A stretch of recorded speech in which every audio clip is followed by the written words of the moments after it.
Being an overachiever kind of sucks.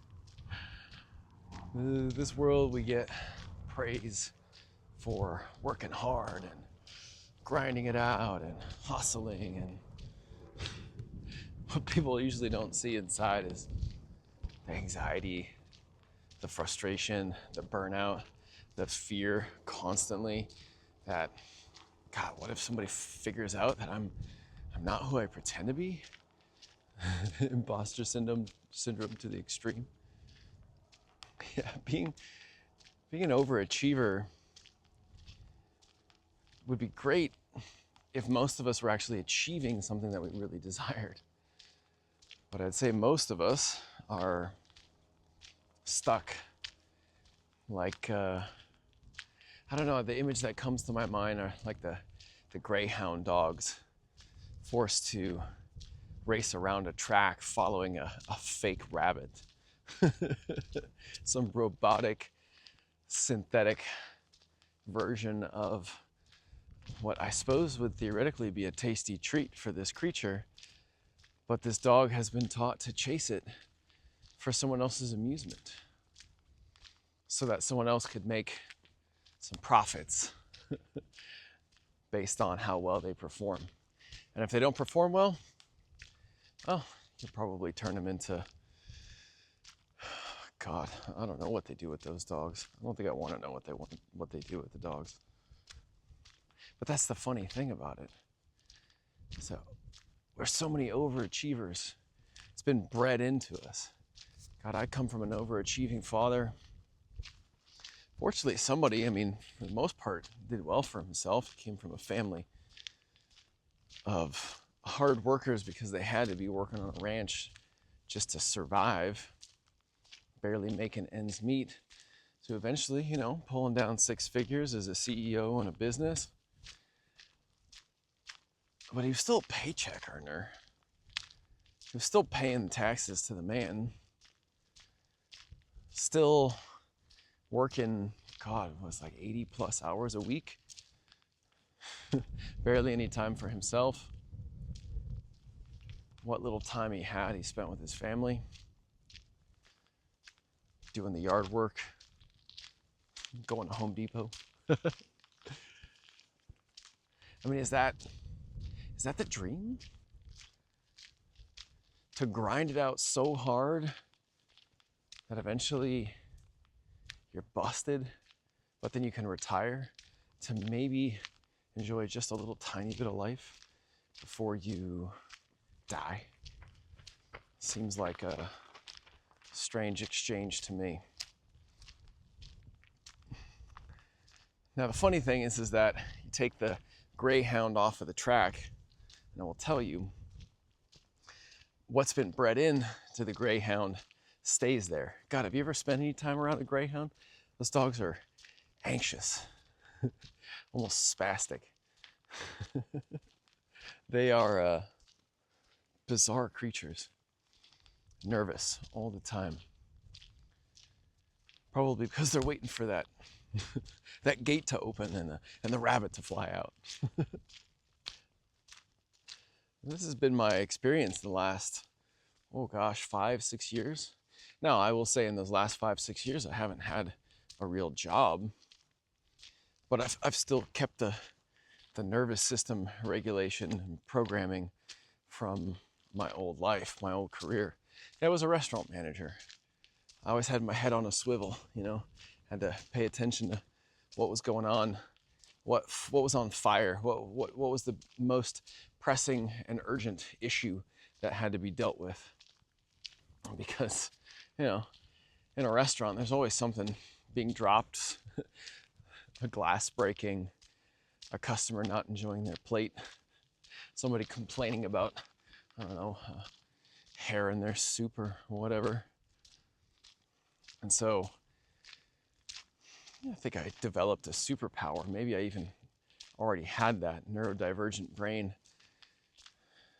tends to thrive in places where you have to have a wide perspective, focusing on what's going wrong, not necessarily suitable for sitting behind a computer and cranking out content. I was really good at my job, but I just worked in a career that had wasn't really very profitable, at least not for very many.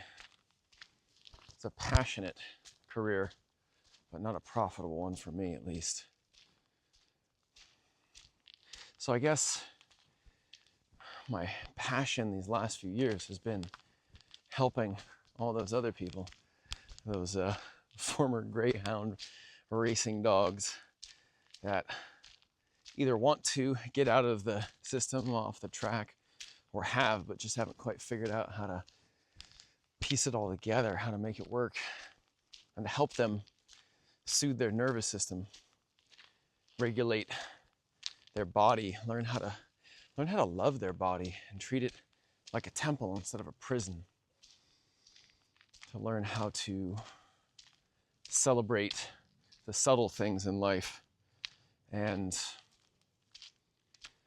not just pursue numbing and coping and pain relief because we work so hard overachieving that we bend ourselves backwards and break ourselves in curious ways. No, I work for that person. That's who I support. That's who I'm passionate about. The person that did the things all the right way and in fact did them really well, and still, whether financially successful or not, whether career driven or not, that person overachieves and ends up burning out over and over again, ends up numbing and disconnecting. You see, I serve me, just in different bodies. Because this is a strange reality that we came to this planet and so many of us never really know why. Spend our lives suffering. Spend our lives so used to all the bad stuff happening that the journey is not always just releasing the trauma from our systems. It's actually learning how to handle the good things in life. It's rewiring our system to be okay with things going well. Because for so long we've had to put out the fires and it was always one more thing that was going wrong. That's why I do what I do. Because it's just like that dog. It's all conditioning. It's all programming. Partly some genetics in it too, but the cool thing is we understand now about epigenetics, which is it's like your genetics loads the gun, but your environment and your thinking and what you do pulls the trigger. That's why I create the content I do. That's why I build the courses that I do. That's why I coach people who are ready to reprogram. It's because I've been there. Because I've felt the pain. Because I've tortured myself. Mentally, emotionally, and physically. I've beaten my body in such bizarre ways. I've numbed and disconnected. I felt so uncomfortable in my body for so long. Just the other day, I was connecting intimately with a woman, and she was celebrating my body. It was a beautiful thing, and it felt so unfamiliar to me. I felt unsafe, actually, because many times I've been with women and they wanted something from me and I thought I wanted it too, but my body really didn't. And I needed to tell my body that it was okay. It was okay to be safe. It was okay to experience pleasure. Just like how some people make a lot of money and throw it all away. It's just like, I made $150,000 in cryptocurrency in 2021, and I pissed it away so fast because the discomfort wasn't being poor. The discomfort was Oh, Led Zeppelin. The discomfort wasn't being poor. The discomfort was having money. The discomfort was having freedom. That's how much we've been fucking programmed. And it's not about fair. I think we picked this experience. I think we chose this experience. I think we chose to have this experience because we would learn and grow from it. So it's all intentional. And we deserve better than that. We deserve to have good things and to have beautiful experiences and to experience pleasure and joy and happiness. But if we don't change something in our mind, if we don't change our nervous system and how it functions, we'll never do it. The joy and the pleasure, the companionship, the intimacy, the romance, the things going well in our life will be so uncomfortable that we will sabotage it. But there's a way. There's a way to flip those switches, to rewire. Some of it happens really fast, and then the rest of it is slow, steady integration. Choosing better things, choosing the things that we want. And so that's what I do. Why I do what I do. Because too many of us have spent so many years in our lives suffering because that's just what we're used to. Suffering because that's what we've been programmed to do. Suffering because something, someone, some energy, some system is sucking that suffering from out of us and feasting upon it.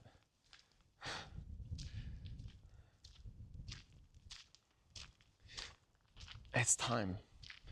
It's time. It's time for us to live heaven on earth. I believe that that's possible. I believe that that's what the default state of the human is heaven on earth.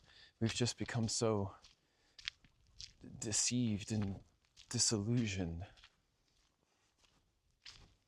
So that's what I'm doing. That's what I'm doing in my life.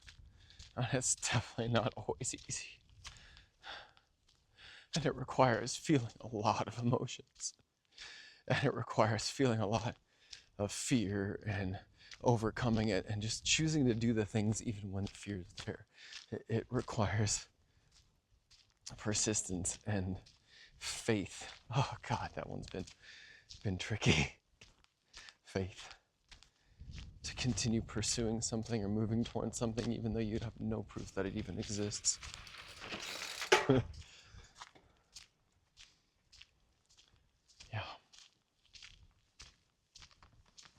So I guess my question for you is, what keeps you going? What keeps you moving forward?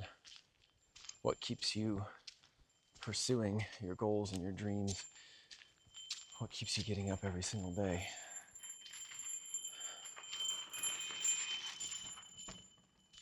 And if you don't know what it is, I got you. I can help out with that. Somebody once told me that you can't get a goal that you haven't clarified. You can't get what you want without asking for it. You know how many of us have been conditioned not to ask for what we want? And I mean raises in our job, appropriate pay, sexual like intimacy and pleasure, and I mean even God, I was in a marriage for 8 years and I didn't know how to ask my wife for what I actually really wanted in the bedroom. You can't get what you want if you don't ask. But all of that can be changed. All of it can be changed. Every single bit of it can be changed. If you want to learn more about how to change it, I got a link in my profile. You can comment, reset, and I'll give you a discount code. I'll help you make it even easier to change, to transform, to rewire, to reprogram mind and body. Conscious mind, unconscious mind, nervous system, all of it. 7 days, that's all you need. 7 days. And you can completely transform. You gotta be willing though. Will. Ah, man. That's the magic. That's the secret sauce. That's what the human has that so many other things and animals and creatures don't. It's willpower. The greyhound is ultimately a slave to its own habits, its instinct, its intuition. And though powerful, it doesn't have the conscious will. It doesn't have the willpower. That's the wand's suit in the tarot. That's the fire element. That's the spirit. That's the thing that is greater than all other aspects of ourself. So if you've got the will, there's a way. Hell, you got the will and a few bucks. I can show you a really easy way. So if you're done being that nervous, anxious little greyhound, yeah, you know where to find the information. I'm